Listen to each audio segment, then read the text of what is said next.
Our session on understanding artificial intelligence for Africa. Like I said, the idea of this platform is basically for us to learn artificial intelligence and how to put them to use in our everyday life.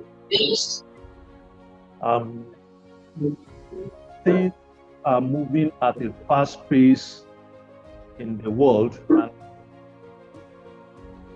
only those who adapt to the current is would be able to understand the current, survive the new changes. Now, over the past few weeks, we've been talking about all the wonderful things that artificial intelligence can do for us.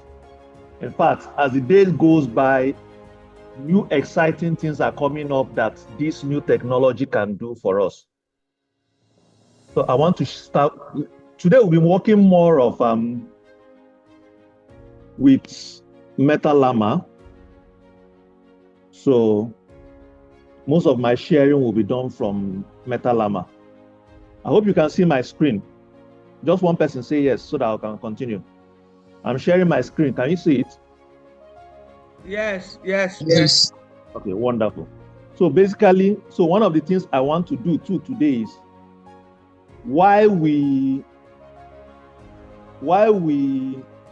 talk about the challenges of I want to do it a two-pronged approach.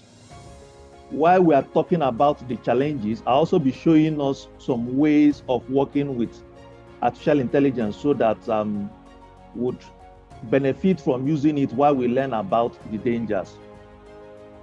So I was listening to somebody who is regarded as more of the godfather of AI. I was listening to a talk that he was giving, and his name is Andrew Ng. Let's also give us his image. So so I was, sorry. Oh.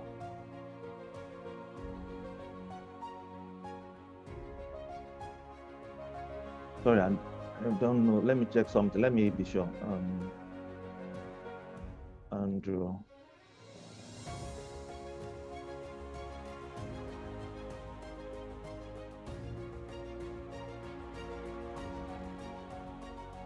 Okay, so it's back. So let's say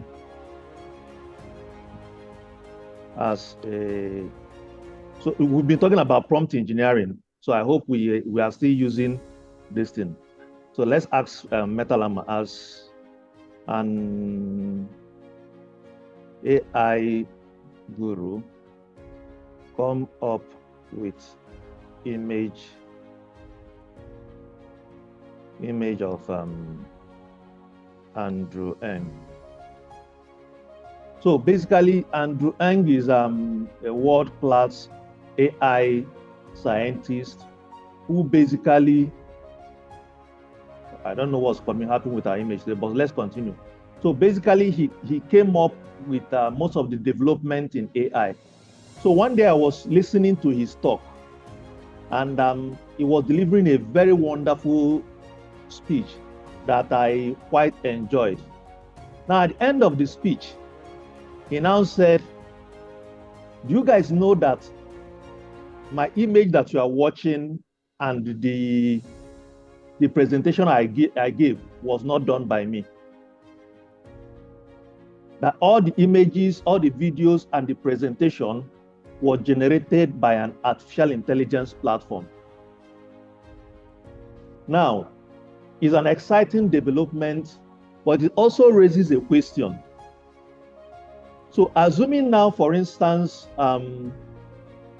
Mojisola here, for instance, has a phone that you lock and unlock with your voice. Assuming, for instance, you have the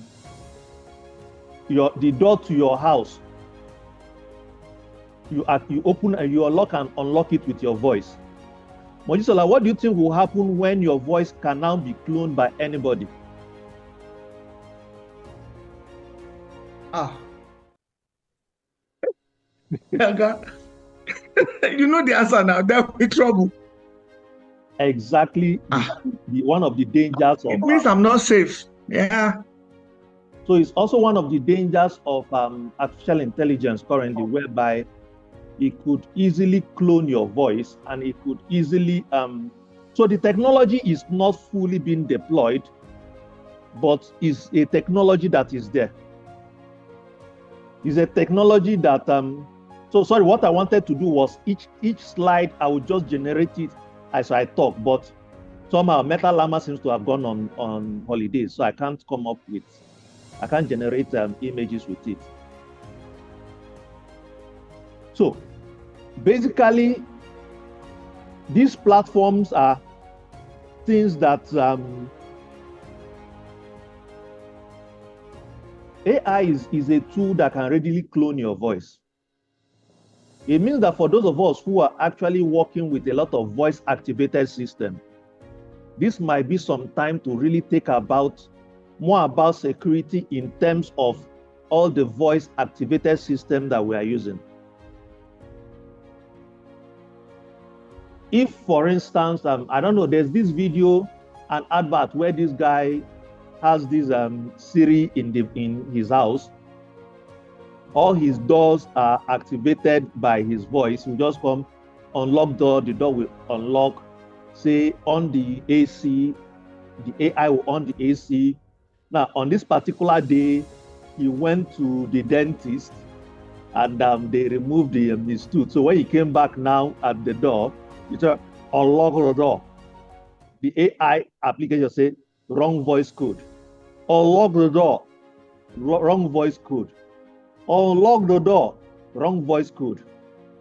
Eventually, he forced the door open, got inside, went to turn on his light, unlocked the light. The light refused to come because a challenge of using some of these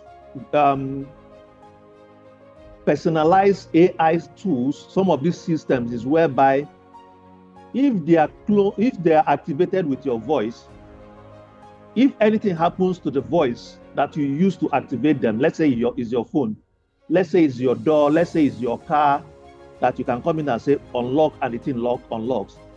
If, for instance, anything happens, your voice is cloned, anybody can walk into your house, anybody can walk into your vehicle.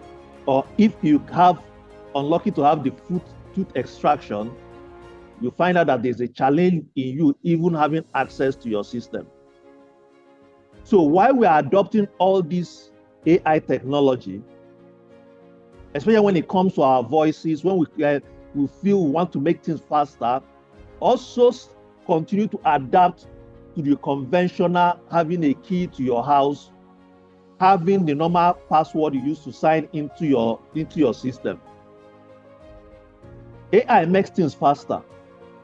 AI makes it easy for you to do a lot of things, but at the same time too, it has the dark side whereby if somebody can clone your voice, he can gain access to all your gadgets that you've attached to activated with your voice.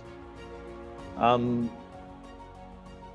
next area too is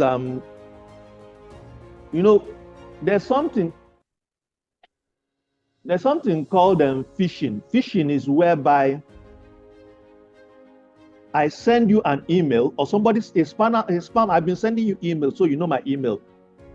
A spammer now clones my email or can clone my website, which means with artificial intelligence, it's possible for somebody to clone, let's say, GTBank website, for instance.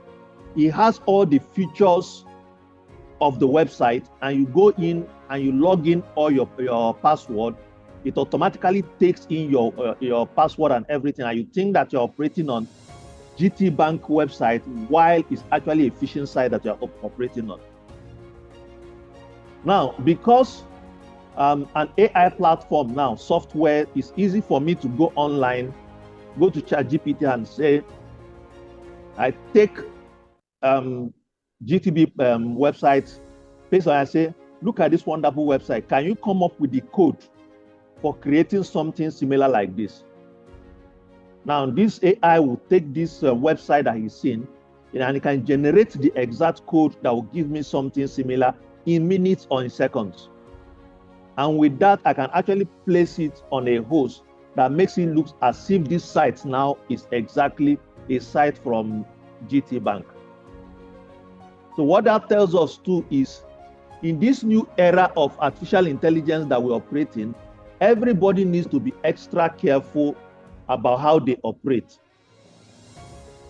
2 days ago, one of my staff came to me that our email has been blocked, and that he has actually been trying to forward that the host sent us a mail that he has been trying to sign into the email to send message has not been going, and that the host sent us an email that our email has been blocked and that we need to click on a link for us to reactivate it.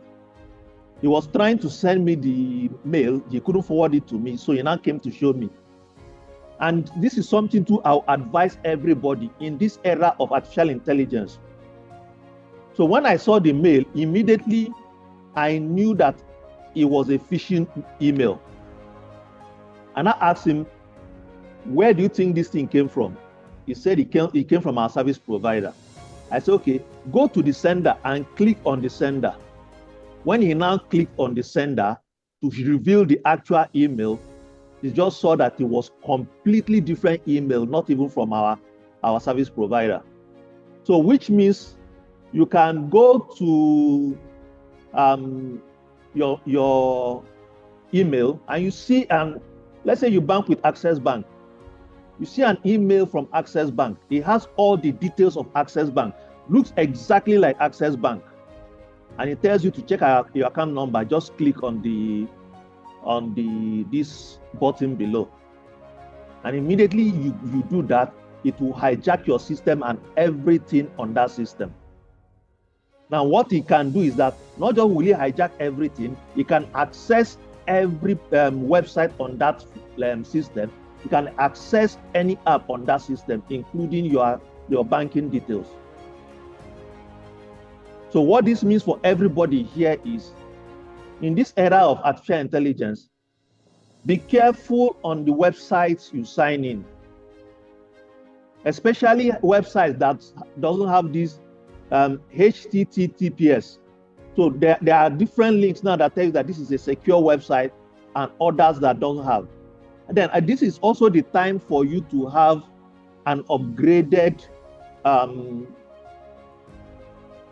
antivirus on your system. Most of them can actually detect a phishing website, a cloned website for you. But most importantly, when you receive an email, especially for that contains vital information, this is not the time to just open and start to read. First of all, click.